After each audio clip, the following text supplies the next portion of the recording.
여러분 안녕하십니까? 더운 여름철인데 잘 지내고 계십니까? 오늘 교회에서 여러분 만나뵈 돼서 참 반갑습니다. 저는 오늘 여러분들과 함께 교회 공동체에 관한 그런 내용을 여러분에게 말씀 전하고 싶습니다. 교회 와서요, 함께 서로 힘을 합쳐서 신앙생활하는 것, 그래서 교회를 섬기고 함께 공동체 생활하는 것, 그것을 하나님께서 얼마나 기뻐하시는가, 그를 통해서 우리들이 얼마나 축복된 삶을 사는가, 이런 내용을 여러분들과 함께 나누고 싶습니다. 오늘 저희들은 학개서를 읽었습니다. 학개서는 예언자 학개가 전한 말씀입니다. 이 학개가 예언자 학개가 말씀을 전할 때는 대체로 이스라엘은 이런 일이 있었습니다. 이스라엘 백성들이 바벨론의 포로로 잡혀간 적이 있었는데요. 그 포로로 잡혀서 돌아온 이스라엘 백성들, 그 사람들이 벌어진 사건들이 주로 이 학개서의 배경이 됩니다. 바벨론이라는 나라는 오늘날 이락이라는 나라가 있는데 그 이락 남쪽에서 시작되고 발전했던 그런 나라입니다. 이 나라가 어느 날 기원전 587년도에 남유다를 쳐들어와서 멸망시켰습니다. 그리고 난 다음에 왕족, 귀족, 장군의 아들들, 이런 이스라엘 지도급의 자녀들을 볼모로 잡아서요, 바벨론으로 데리고 갑니다. 그리고 세월이 흘렀습니다. 그리고 난 다음에 지금의 이락 옆에 이란이라는 나라가 있죠. 이란이라는 나라 근처에서 바벨론이라는 나라가 서로 서서히 등장하고 강국이 됩니다. 페르시아라는 나라가, 이 페르시아가 바벨론을 멸망시켜요. 그리고 바벨론의 포로로 잡혀왔던 각국의 사람들을 돌려보내기 시작합니다. 이게 기원전 538년이에요. 조건은 간단합니다. 매년 조공이 있는데 그 조공을 바치면 돼.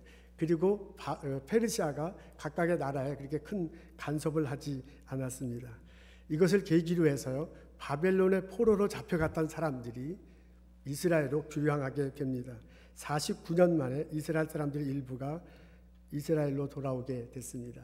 소년 시절에 잡혀갔는데 49년이 됐으니까 이제 아주 노년이 된 어른들이 되돌아오게 됐습니다.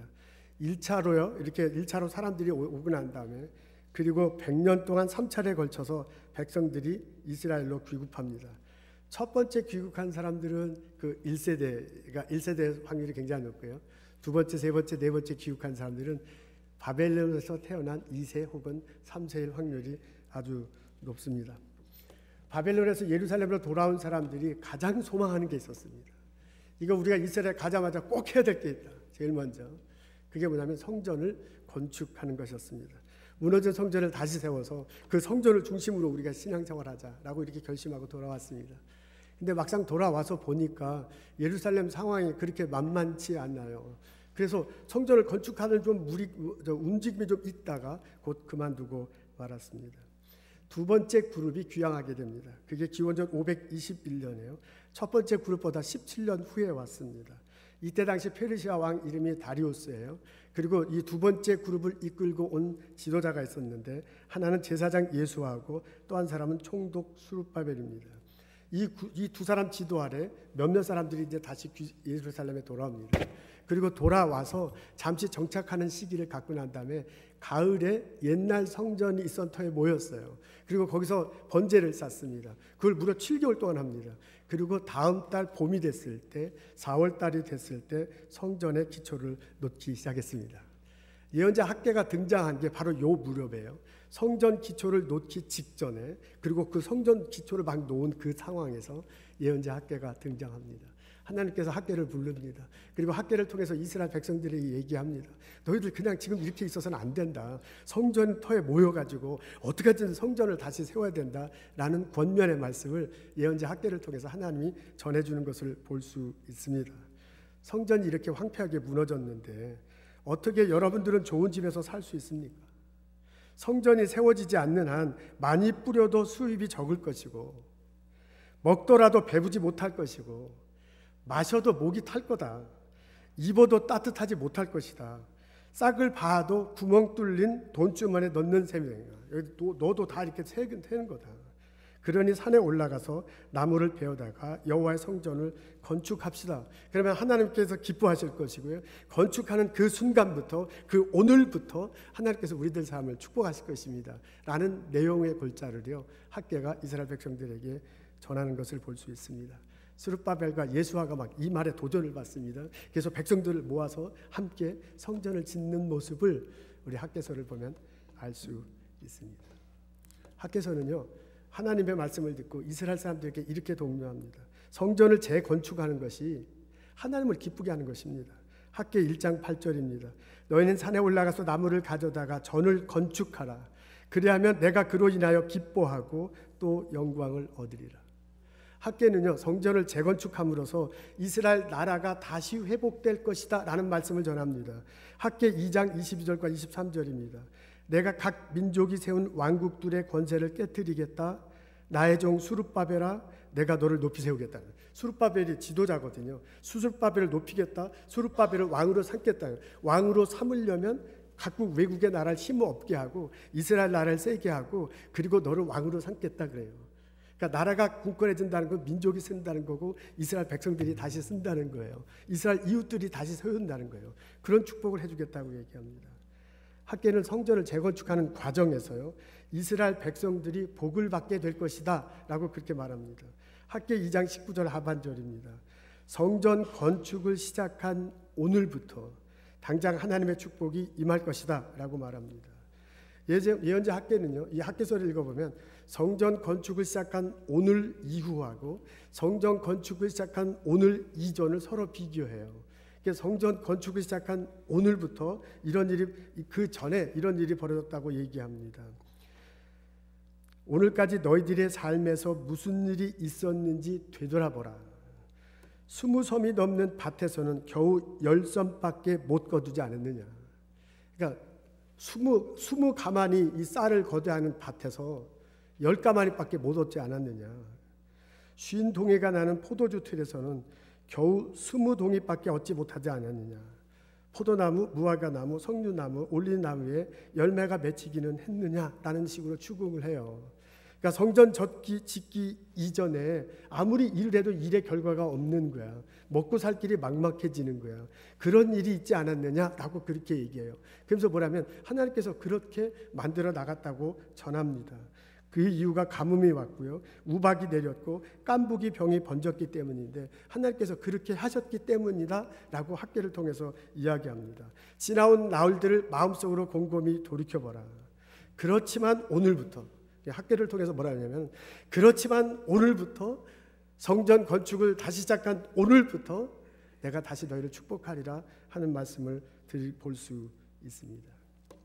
여러분, 성전은 주전 515년 3월 12일에 완공됩니다. 소요 시간이 4년 5개월 10일 걸린 것 같다고 학자들은 그렇게 추측을 합니다. 성전이 무너지고 난 다음에 72년 만에 다시 제2성전이 세워질 것입니다. 에스라 6장에 보면 이렇게 성전을 건축하고 난 다음에 사람들이 모여서 예배 드리는 장면을 볼 수 있습니다. 근데 그 예배를 드릴 때 그 장면이 에스라 6장에 나오는데요, 가장 많이 나오는 단어가 뭐냐면 기쁘다, 즐겁다라는 그런 모습입니다. With joy, 즐거운 마음으로, 기쁜 마음으로 그 사람들이 하나님께 예배드리고 그리고 다 함께 서로 축하하는 것을 볼 수 있습니다. 그전까지 나라도 없었어요.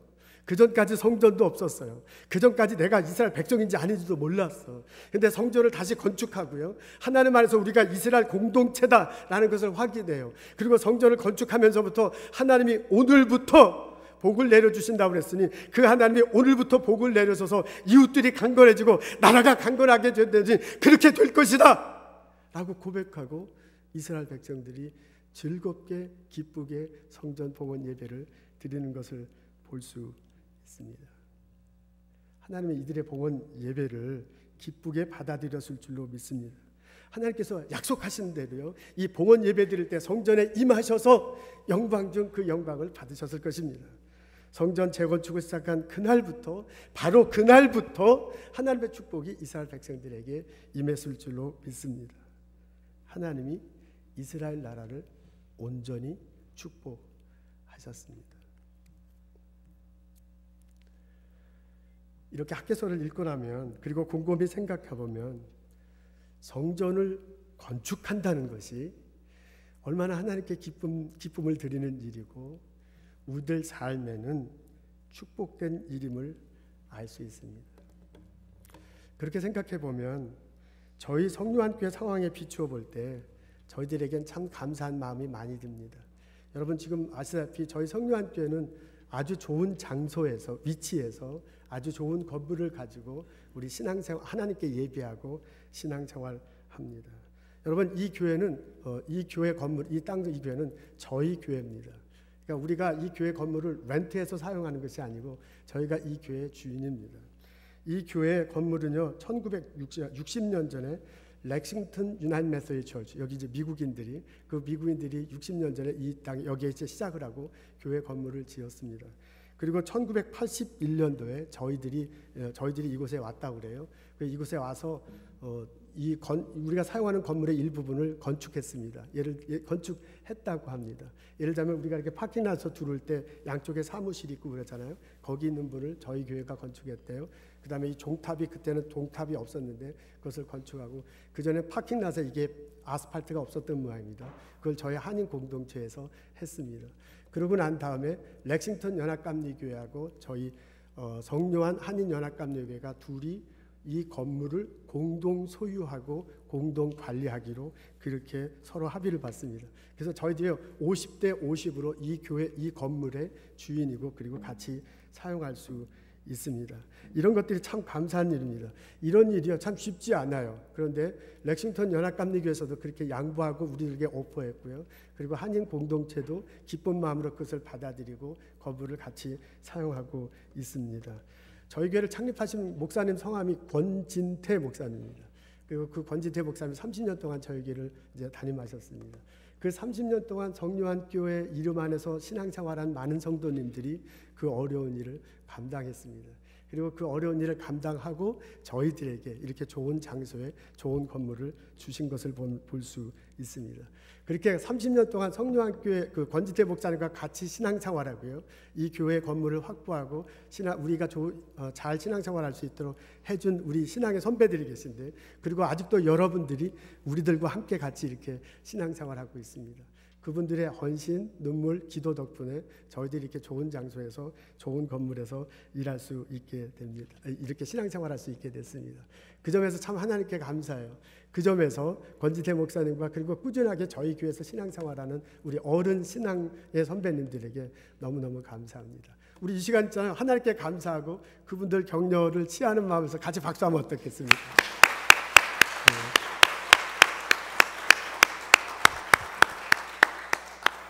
여러분 대략 들으셨겠지만 저희 교회가 11년 전에 큰 어려움을 겪게 됩니다. 그리고 교인들이 뿔뿔이 흩어졌습니다. 그러고 난 다음에 교회가 다시 이렇게 회복됐는데 많은 것을 회복했는데 그렇게 회복할 수 있는 큰 이유 중에 하나가 저희들이 이 장소에 이 건물을 갖고 있었기 때문입니다. 그리고 여러분 아시다시피 지금 아직도 미국 교우들이 이 건물에서 예배를 드립니다. 근데 그 미국 교우들이 많이 이제 힘이 듭니다. 그래서 사실 이게 50대 50으로 교회 건물을 유지해야 되는데 지금은 저희 한인 회중들이 전부 이 교회 건물을 유지하고 있다고 말해도 과언이 아닐 정도로 그렇게 되고 있습니다. 우리 미국 교인들이 우리 전에 예배를 아직 드립니다. 그 미국 교인들 위해서 항상 기도해 주시면 참 고맙겠습니다. 근데 지금 상황이 이렇게 되니 미국 교인이 이렇게 점점 어려워지니 저희들이 주도적으로 이 교회 건물을 유지하고 관리해야 할 그런 상황이 됐습니다. 그래서 왜 3주 전에 김병철 장로님께서 파킹랏 얘기하시면서 그러잖아요. 이제 좀 젊은 사람들이 교회에 관심을 가지고 이 건물을 좀 유지해줬으면 좋겠다라는 그런 말씀을 하셨는데 그렇게 말하는 이유도 이런 상황에 있기 때문에 그렇습니다. 여러분 이 교회는 우리가 렌트해서 사용하는 것이 아닙니다. 이게 우리 교회 건물입니다. 그러니까 내가 이 교회 건물의 주인이다라는 그런 주인 의식을 가지고 교회 건물에 대해서 좀 애착을 갖고요. 교회 건물 유지하는데 많은 분들 헌신해 주셨으면 참 고맙겠습니다. 오늘 성경에 보니까 성전을 재건축하는 것이 하나님께서 얼마나 기뻐하시는 일인가라는 그런 얘기를 해요. 그리고 성전 재건축을 시작한 오늘부터 하나님의 축복이 함께 하실 거다라고 그렇게 말해줍니다. 그 말을 우리들 삶 속에 대입해 본다면요. 우리가 이 성전을 관리하고 이곳에서 하나님께 예배하고요. 이 성전을 통해서 한인 공동체가 많이 사용해요. 저희 교회 건물을. 그리고 이 주변에 있는 사람들이 참 저에게 많이 사용해요. 그래서 이웃과 한인 공동체를 섬기는 것이 얼마나 하나님께 기쁜 기쁨을 드리는 건가. 그것이 이웃 사람들에게 얼마나 덕이 되고 그래서 우리들이 다 같이 복을 누리는 건가. 그래서 내가 축복받는 삶이 되는 건가 볼 수 있습니다. 성전을 짓는 거예요. 성전을 짓는 것뿐만 아니라 성전을 유지하는 것도, 그럼을 통해서 하나님께 예배하는 것도, 그렇게 해서 이웃을 위해서 봉사하는 것도 하나님 기뻐하실 일이고, 또한 이웃들을 섬기는 일이 될 거고, 우리에겐 복된 일이 될 줄로 믿습니다. 이 축복이 우리들 모두에게 있기를 주님의 이름으로 축원합니다. 여러분, 신약시대에 들어오면 성전 개념이 좀 바뀌는 것을 볼 수 있습니다. 구약시대 때는 장소가 성전 개념으로 아주 큰 부분을 차지합니다. 근데 신약 성경에 들어오면 장소에서 사람으로 개념이 확대된 것을 볼 수 있습니다. 그러니까 장소를 포기한 게 아니라요, 장소도 물론 중요하지만 사람으로 그 개념이 넓어진 것을 볼 수 있습니다. 사도 바울은요, 예수 믿는 나 자신이 예수를 마음속으로 믿을 때 성전이 내 안에 시작됨을 말하고 있습니다. 너희가 하나님의 성전인 것과 하나님의 성령이 너 안에 거하는 것을 알지 못하느냐. 그리고 사도 바울은 뭐라 하냐면, 그렇게 예수를 고백하는 사람들이 모인 곳, 예수를 고백하는 그 모인 사람들의 공동체, 그것이 곧 성전이 된다라고 그렇게 가르쳐주고 있습니다. 너희는 사도들과 선지자들의 터 위에 세우심을 입은 자라. 그리스도 예수께서 친히 모퉁이 돌이 되셨느니라. 너희도 성령 안에서 하나님의 거하실 처소가 되기 위하여 예수님 안에서 함께 지어져 가느니라 그랬습니다. 우리가 이렇게 모이는 것이요, 성령 안에서 이렇게 모이는 것이고, 예수님을 터 안에 놓고서 사람들의 공동체가 빌드업 되는 거다, 그것이 곧 성전이다 라는 이야기를 우리들에게 해주는 것을 볼 수 있습니다. 여러분, 신약에 들으면서요, 장소에 대한 개념도 물론 있지만은 예수 믿는 사람들이 모인 공동체, 그것이 곧 성전임을 우리들에게 가르쳐주는 것을 볼 수 있습니다. 우리가 교회 안에서 모일 때요, 우리가 교회 안에서 모일 때 가장 핵심되는 것은 예수 그리스도입니다. 우리가 모인 것이요, 동창회로 모인 것도 아니고요, 우리 취미생활로 모인 것도 아닙니다. 우리가 모인 이유는 예수님 때문에 모인 것입니다. 예수님 때문에 여러분과 내가 만나고요, 예수님 때문에 우리가 함께 이곳에서 신앙생활하는 것입니다. 예수님이 십자가 다시고 부활하셨다, 이것의 분명한 고백이 내 마음속에 있어야 돼. 혹시 아직 내 마음속에 있지 않더라도 어떻게 하면 그 고백을 할 수 있을까, 마음속으로 모실 수 있을까 안타까워하면서 그것을 추구해야 될 것입니다. 예수님이 우리 모인 공동체의 가장 밑바탕이 되고 가장 핵심이 됩니다. 그 예수님을 통해서 우리 하나님께 나아갑니다. 하나님께 예배합니다. 그때 하나님께서 우리 성전된 우리 공동체의 성령으로 임하시고 하나님께서 우리를 축복하실 줄로 믿습니다. 여러분, 이 교회 공동체를 세워가는 데 있어서 가장 중요한 게 예수님이고요, 이 공동체를 세워가는 방법에 있어서 가장 중요한 것은 살아가고 서로 섬기는 겁니다. 예수님께서 이 땅에 오셨습니다. 그리고 우리를 위해서 십자가 다시고 부활하셨어요. 그게 왜 그러냐? 우리를 사랑하시기 때문에요. 우리를 섬기시기 위함입니다. 우리가 예수님 때문에 구원의 길이 열렸습니다. 예수님 때문에 하나님께 갈 수 있습니다. 예수 그리스도의 보혈의 피로 하나님께 예배할 수 있습니다. 그래서 이 땅의 축복을 받고요, 우리가 죽어서도 천국에 간다는 소망을 갖고 살아가. 그게 왜 그러냐? 예수님이 사랑해서 우리에게 오셨고요, 그 사랑하신 예수님이 우리를 자기를 피 흘려서 낮추시고 피 흘려 돌아가시는 섬김이 있었기 때문에 우리에게 이런 일이 가능한 것입니다. 그렇다면 내가 예수님 때문에 이 자리에 모였고요, 예수님을 터전으로 해서 우리가 공동체를 세워간다면 그 방법에 있어서 가장 핵심적이 뭐야 될 것이냐? 예수 이름으로 서로 사랑하는 것이고요, 예수님 이름으로 서로를 섬기는 겁니다. 여러분, 우리 이민 1세대들이 2세대에 살아가는 것은 이 땅에서 살아가는 것은 참으로 힘듭니다. 스트레스의 연속입니다. 우리가 피부가 다른 사람들과 만나고요, 문화가 다른 그 사람들과 어떻게든 어울려 살려고 하잖아요. 말이 좀 서툴지만 어떻게든 그 사람들과 커뮤니케이트 하려고 하잖아요. 그렇게 아무리 노력함에도 불구하고 이민 1세대이기 때문에 겪는 아픔이 있고 갈등이 있고 고통이 있습니다. 그것이 그냥 처음에는 쉽게 넘어가죠. 그러나 달이 갈수록, 해가 갈수록 이게 차츰 이렇게 쌓이잖아요. 털어내고 그래도 내 마음속에 이렇게 쌓이잖아요.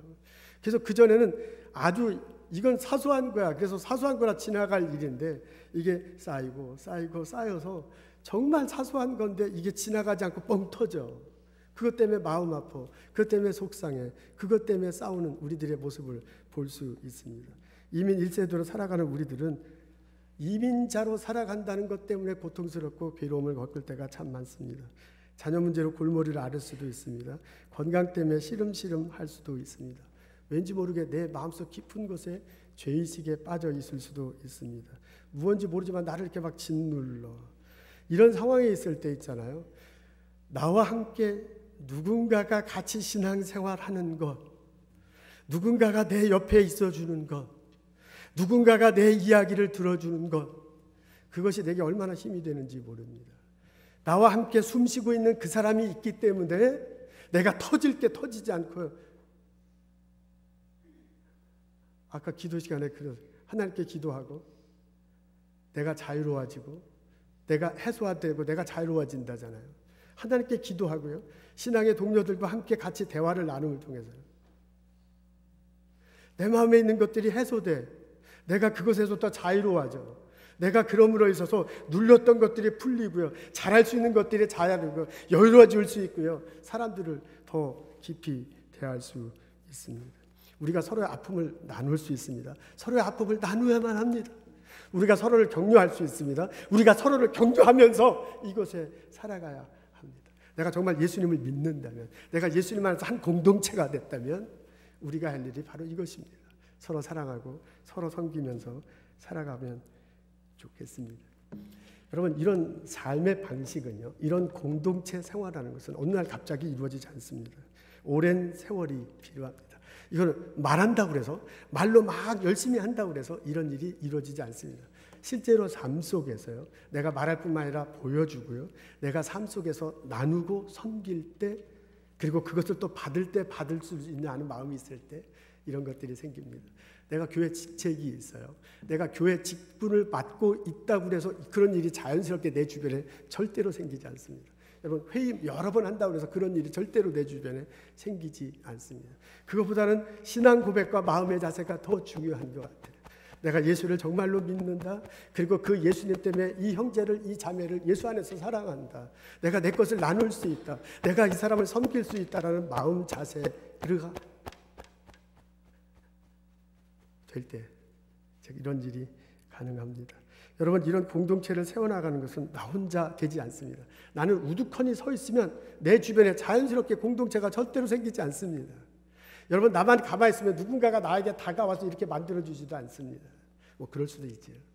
근데 내가 다가가고 내가 누군가와 함께 서로 대화를 나누고 함께 어려움을 기도하고요, 함께 어려움을 토로할 때 이런 공동체가 우리 안에서 생길 수 있습니다. 여러분, 이런 공동체를 만들어가는 것은 작은 일부터 시작합니다. 내가 큰 것을 가지고 있고 많은 것을 갖고 있어. 그래서 이 큰 것을 가지고 나눌 수 있고요, 이 많은 것을 가지고 저 사람을 도울 수 있을 때 저 사람과 나와의 관계가 유지된다고 시작하면 돕기도 힘들어요. 그 사람 돕기도 힘들고 그다음에 가기도 힘들어. 우선 내가 가지고 있는 게 내가 볼 때 많지 않으니까 안 가게 돼. 근데 시작은 작은 것에부터 출발할 수 있습니다. 큰 것을 안 줘도 됩니다.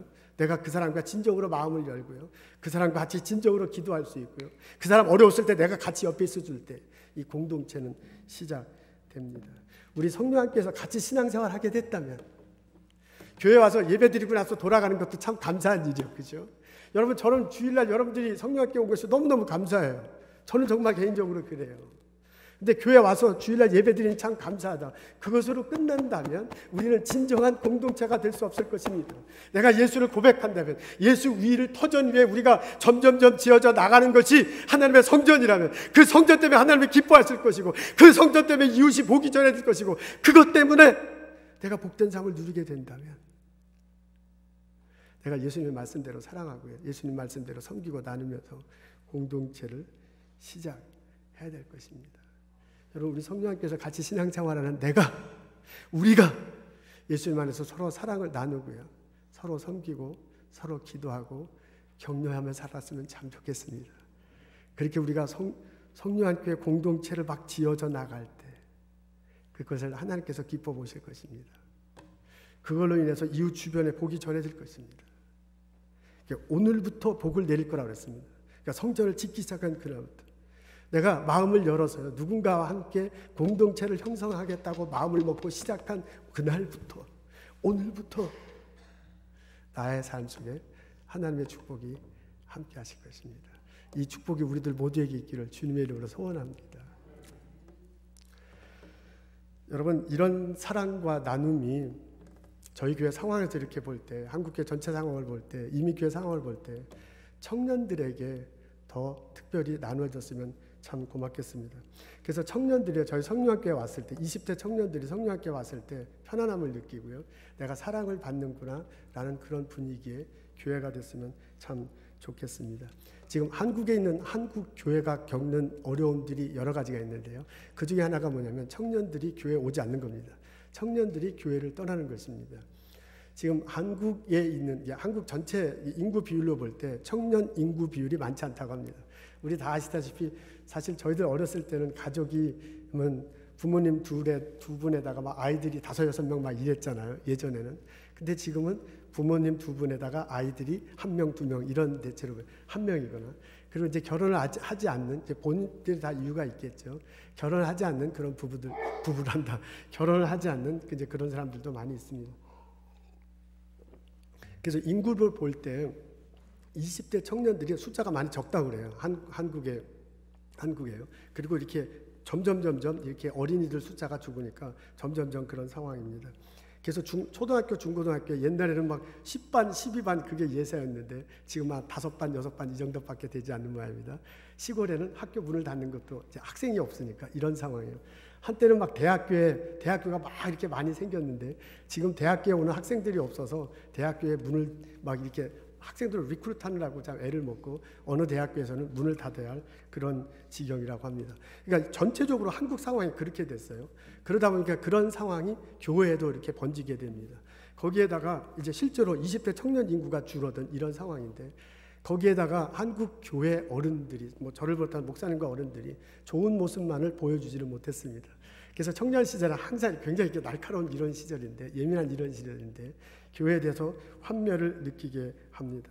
그리고 세상은 많이 변하는데 교회만큼은 변하지 않아. 그러니까 교회 오면 막 청년들이 교회 오면 너무너무 답답한 거야. 그래서 답답해서 막 견딜 수 없는 이런 상황이 되곤 합니다.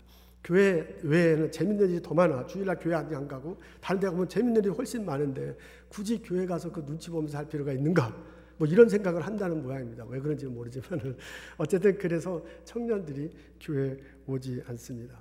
교회 청년들이 점점 줄어들고 있다고 합니다. 한국교회 미래지도라는 그런 책이 있습니다. 최윤식 박사가 지었다고 그래요. 이분이 미래학 박사라고 합니다. 한국에서 아마 독보적인 그런 존재인 듯합니다. 이분의 책을 제가 읽어봤어요. 그랬더니 뭐라면 지금 한국교회의 큰 문제점이 급속도로 고령화되는 것이다. 그러니까 교회 가면 어른들은 참 60대, 70대, 80대 어른들은 많은데 청년, 그다음에 중고등학교 어린이들이 없는 이런 상황입니다. 이대로 가다가 2028년이 되면 지금 한국 교회의 숫자라 교인들의 숫자나 혹은 한국 교회가 사역에 활동하는 그 역량이 있잖아요. 이런 것이 2028년이 되면 반토막이 될 거다라고 그렇게 예측하고 있습니다. 만일 이대로 간다면. 근데 왜 하필이면 2028년이냐? 그건 58년 개띠 때문에 그렇대요. 이 58년 개띠가 그 베이비 부머 세대가 있는데 그 중에서 이 58년 개띠가 숫자가 제일 많은 모양입니다. 하여간 저 자랄 때 보면 하여간 그 58년 개띠는 어디 뛰나 있고 그 사람 때문에 치그닥치그닥 했는데 하여간 그 58년 개띠가 70이 딱 되는 데가 2028년이래요. 그래서 이제 2028년에 숫자가 나왔어. 그분들이 지금 이제 벌써 다 은퇴를 했지만 28년부터 77순이 되셔서 이제 정말 은퇴하는 거라고 생각하면 한국교회는 그때부터 큰 위기가 될 거다 그런 이야기입니다. 그러니까 지금처럼 젊은이들이 교회 오지 않는다면 28년이면 얼마 안 남았어요. 한국교회 출석 인원과 한국교회 사역의 역량은 지금의 반토막이 될 수밖에 없다. 이게 젊은이들이 교회에 오도록 해야 된다라는 그런 얘기를 들은 적 있습니다. 영어를 쓰는 우리 2세들이요. 우리 이런 상황은 우리 미국에서도 참 많이 이게 됩니다. 우리 자녀들은 대부분 영어를 씁니다. 그러니까 영어를 쓰는 2세들이 중고등학교 때는 교회 출석해요. 엄마 아버지 알아서 할 수 없이. 근데 이제 대학교를 가고 난 다음에 이제 교회를 안 다니기 시작하는 거야. 그리고 많은 사람들이 대학교를 졸업하고 난 다음에서도 또 이렇게 대학교를 지금 교회를 떠나는 것을 볼 수 있습니다. 이런 상황인데 그렇다면 미국에 있는 한국어를 사용하는 우리처럼 한국어를 사용하는 이런 교회 공동체가 얼마나 유지될 수 있을까 하는 그런 고민을 참 많이 하고 있습니다. 2세들은 한국어를 쓰는 우리 교회 오기를 참 거시기하게 생각하고요. 그러면 지금 한국 이민자들이 한국에서 미국에서 오는 이민자는 거의 제로라고 봐도 돼요. 한국에서 미국으로 오는 이민자들이 뭐 100명, 200명 이 정도밖에 안 된대요.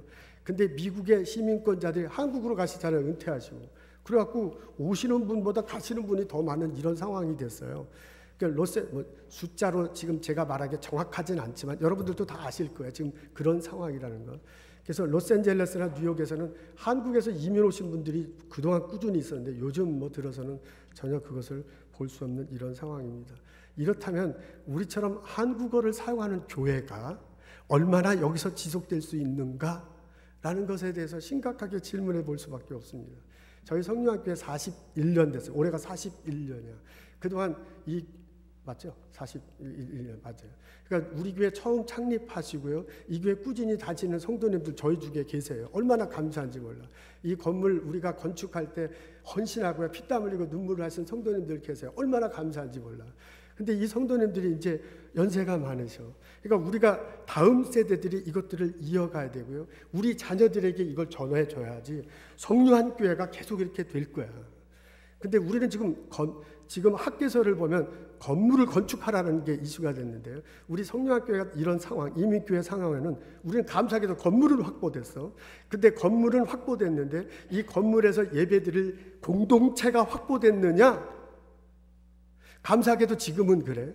근데 앞으로 10년 후에, 앞으로 20년 후에 이 성령학교에 건물에서 예배할 공동체가 형성되고 있느냐? 라고 질문해 보면 심각합니다. 여러분 저희 교회는요. 재적인원과 출석인원을 볼 때 감사하게도 전체적으로 보면 이렇게 약간 항아리 모양새예요. 그래서 30, 40대가 많아요. 그러다가 20대에서 싹 들어들고요. 그리고 또 이제 고등학교, 주일학교 이렇게 어린이 많은. 그러니까 약간 밑으로 안정된 꽃병과 같은 그런 모양새야. 그러니까 전체적으로 20대가 부족한 그런 모양새입니다. 저에게 출석하는 20대들이 한국말을 쓰는 사람들은 우리 예배에 참석하고요. 그리고 영어를 쓰는 학생들은 이제 20대들은 중고등부나 그리고 영어 예배부에 참석하고 있습니다. 이런 사람들에게, 이런 청년들에게요, 많은 관심을 쏟아주기를 여러분들에게 간곡히 부탁합니다. 청년들이요, 교회에 오는 것만 해도, 20대 청년들이 교회에 오는 것만 해도 감사한 그런 상황이 됐습니다. 요새 젊은 것들은 인사도 안 해요. 싸가지가 없이. 뭐 이런 시대는 벌써 지났어요. 그러니까 20대가 영어를 쓰는 20대든요, 한국말을 쓰는 20대들, 왜 이렇게 좋아해? 되게 좋아하는데. 하여간 20대들이 교회에 오는 것만 해도 이게 지금 뭐 완전히 우리가 지금 감사할 이런 상황이 됐습니다. 그러니까 이 젊은 것들이 인사 안 하냐 이렇게 하지 마시고요. 이 젊은 사람이 왔구나 감사하다 하고 좀 우리가 말을 붙여주고요. 사랑을 표현해주고 관심을 해주면 참 고맙겠습니다. 이름이 뭐냐고 한번 좀 물어보면 얼마나 좋겠습니까? 함께 대화를 나눌 수 있는 기회를 자꾸 마련하면 얼마나 좋겠습니까? 여러분 청년들은요. 먹어도 배고파요. 그러니까 청년들을 잘 꼬시는 유일한 방법은 뭐냐면 밥을 사주는 거예요. 그러니까 우리 이민생활 얼마나 바빠. 이민생활 얼마나 힘들어. 그게 막 요즘같이 이 더운 여름에 일하다 보면 힘들어서 쓰러지시는 분도 있어요. 겨우 중에. 그게 참 마음 아프고 그래요. 그리고 주일날 또 교회 나오니 얼마나 참 감사해. 우리 정말 힘들어. 근데 이렇게 정말 힘든데 내가 성전에 모여서 공동체를 형성한다. 이 공동체를 형성해서 하나님께 예배한다. 우리가 형성한 이 신앙이 다음 세대에게 전해져야 된다라는 그런 생각을 갖는다면, 그렇게 고백하고요. 그렇게 헌신하겠다 생각한다면 20대들에게 관심을, 나 힘들어 정말. 그리고 빠듯한 생활을 해서 음식 대접하는 것도 힘들어요. 정말 그래. 다 알아요. 그래도 내가 우리의 신앙이 전해져. 우리 교회 공동체가 형성되는 게 하나님이 기뻐하시는 일이다. 교회 공동체가 형성하는 것이 결국 이것 때문에 이웃들이 복을 받고요. 이스라엘 민족이 복을 받게 된다잖아요. 그렇게 교회 공동체가 형성되기 시작할 때 그때부터 하나님께서 축복하신다고 말하는 게 성경의 말이고, 그게 정말 내 삶에 적용된다면 내가 시간을 드리고요. 내가 때로 재정을 지출하고요. 내가 사랑을 그 젊은 사람들에게 보여놨으면 참 좋겠습니다. 제가 전에 들은 소리인데 한국에 김동호 목사님 한 분이 있습니다. 이분은 교회 장로님들에게, 권사님들에게요, 이렇게 재직회할 때 꼭 한답니다. 여러분 장로님 되면 권사님 되면 꼭 할 게 있는데 뭐냐면 청년들에게 짜장면을 사는 겁니다. 예, 짜장면을 반드시 이렇게 사야 된대요. 그래서 짜장면을 잘 사야 나중에 장로가 될 수 있습니다. 그런 얘기를 막 한대요. 근데 뭐 요즘 청년들도 짜장면을 좋아하는지 어떤지는 모르지만은 요즘 청년은 짜장면보다 햄버거를 좋아합니까? 잘 모르지만은 하여간 청년들과 먹을 기회를 가져라. 청년들과 함께 시간을 하더라라는 그런 얘기입니다. 그러니까 교회 우리의 자녀들 20대 자녀들이 지금 중고등부 학생들이요. 교회 나오니까 당연히 20대 나가겠지. 당연히 우리 성령학교가 앞으로 30년에도 지금까지 유지되겠지. 아니 그렇게 낙관적으로 생각하면 참 감사해요. 정말 감사하지만 한국의 상황과 지금 이민자들의 상황을 볼 때 그렇게 낙관적이지만은 않다 그런 얘기입니다. 오늘 학교에서 보면은 성전을 건축하는 그날부터 내가 너에게 복을 주겠다 그랬어요. 그것이 하나님께 기뻐하는 일이다. 그것이 이웃들에게 복이 전해지는 일이다 라고 그렇게 말합니다. 내가 청년들에게 관심을 가지고요. 그 청년들에게 햄버거를 사고요. 이름이 뭐냐라고 묻는 그것 자체가 하나님을 기뻐하게 하는 일이고 그리고 이웃들에게 복이 전해지는 거고요. 또한 나의 삶에 축복이 시작될 것입니다. 야고보는 우리들에게 이렇게 말합니다. 여러분 가운데 고난받는 사람이 있습니까? 기도하십시오. 여러분 가운데 즐거운 사람이 있습니까? 찬송하십시오. 여러분 가운데 병든 사람이 있습니까? 교회 장로들을 부르고요. 함께 용서받을 일을 구하고 함께 기도하십시오. 서로를 위해 기도하십시오. 의인의 기도는 효력을 나타냅니다. 엘리야의 기도를 들으신 하나님이 그 기도에 응답하실 것입니다. 라고 말합니다. 결국 교회 지도자들이요. 교회 형제자매들이요. 서로 모여서 서로 그리스도를 고백하고요. 서로 친교를 나누고요. 기도하고 서로 격려하는 모임을 가질 때 교회 공동체를 세워나갈 때 하나님이 기뻐하실 거고 그들 삶에 복이 될 거다라고 말해주는 소리를 들을 수 있습니다. 저희 성령학교가 이런 교회가 됐으면 좋겠습니다. 여러분 우리 신앙의 선배들이요. 피땀 흘리고 헌신하고 눈물을 흘려서 40년 동안 이 성령학교를 유지해 왔습니다. 그럼 앞으로 40년 후에 성령학교가 어떻게 될 것인가? 누가 이 교회에서 예배드릴까? 누가 이 교회 공동체를 형성하기 위해서 그 사람들이 하나님을 기쁘게 하고요. 누가 이 교회 공동체를 해서 이웃들을 섬기고요. 그 사람들 삶 속에서 축복을 받으면서 살아갈 것인가? 우리 청년들에게 관심을 가지고 그들에게 이름을 물어보고요. 짜장면도 좀 사고 서로 사랑을 나눴으면 참 좋겠습니다. 학계 예언자가요. 그것이 하나님이 기뻐하시는 일이다 라고 말합니다. 학계 예언자가요. 그것이 이웃들을 섬기고 이웃들이 복받는 일이 될 것이다 라고 그렇게 말합니다. 학계 예언자가 뭐라 하면 오늘부터 그날부터 너희들 삶에 축복이 있을 것이다.